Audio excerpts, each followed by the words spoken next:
Inilah generasi pertama daripada Wali Songo. Tak ada seorang pun Wali Songo datang berasal daripada Jawa. Semua daripada luar. Ini Wali Songo yang sejarahnya tidak tulis. Wali Songo dia dikenali di Jawa dengan nama Kampung Klaten, sebab dia bawa nama asalnya Kelantan ke Jawa. Klaten namanya. Di Jawa ada Gresik, itu tempat asalnya petani. Ada masjid Gresik, dia petani. Itulah sebabnya di Jawa dengan Kelantan ini banyak persamaannya. Sebab nama-nama di Jawa kebanyakan ambil daripada petani dan Kelantan. Sebab itulah asalnya Wali Songo. Yang orang Jawa sendiri tidak tahu asal-usul Wali Songo yang mereka banggakan. Dan dia juga berkahwin dengan Empire Cermin Kelantan Purba yang disebut oleh seorang yang dia kata Kelantan belum wujud. Kelantan wujud sejak kurun yang ke-8. Oleh sebab itu Wali Songo pertama Maulana Ibrahim, Masjid Kapal Laut Kelantan. Ini masjid yang tertua di negara ini. Masjid ini sangat tinggi tiangnya sehingga Sultan Muhammad boleh masuk dengan gajahnya dan ikat gajah di bawah masjid ini. Masjid ini akan menjadi runtuh sebab terletak di tepi sungai dan dipindahkan di Lampuri. Sekarang dibina kembali di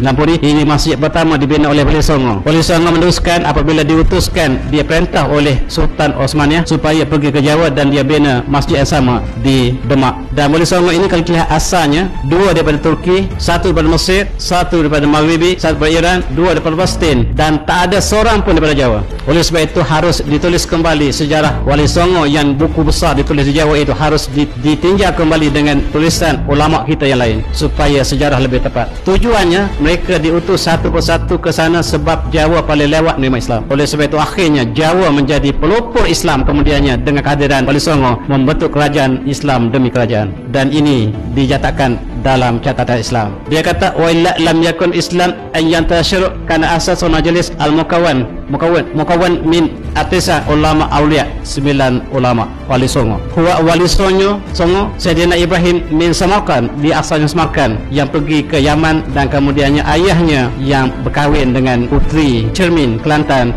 melahirkan Sunan Ibrahim ini.